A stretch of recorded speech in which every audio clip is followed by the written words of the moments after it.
快船用亚历山大加7个首轮换来了保罗·乔治，换走了现在跟未来，现在争状元都是给雷霆挣的。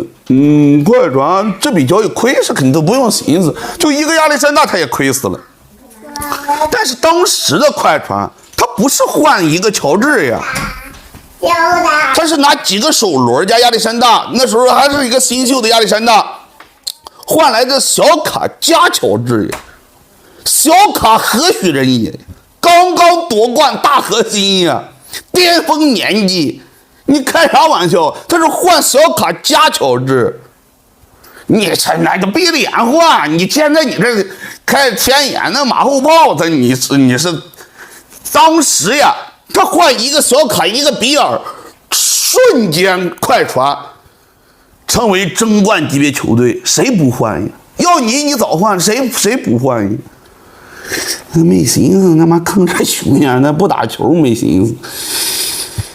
那谁寻思他不打球啊？他为什么？他那个小卡点名的，你乔治不换了，他也不去呀，他拖了湖人多长时间呀？给湖人都拖黄了都，湖人都没法补强了，忘了呀？给湖人拖了好久，湖人都没法补强了，最后划拉破烂，操，人夺冠了。他给湖人划拉多久啊？他给湖人，那我记得太清楚，了。你不用跟我讲，我所有那当时的事儿我记得太清了。我不跟我铁粉都说过吗？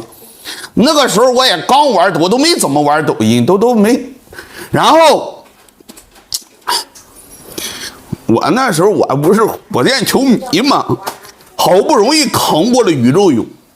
我对于那时候火箭还拥有希望，我就当时我刷新闻嘛，我天天我一看小卡要去湖人，我寻思完犊子了，小卡可不能去湖人呀。詹姆斯、浓眉再加个小卡，哦呦，这三巨头你不就把总冠军给湖人了吗？啊，好不容易过去个宇宙勇，再来个宇宙湖，那不废了吗？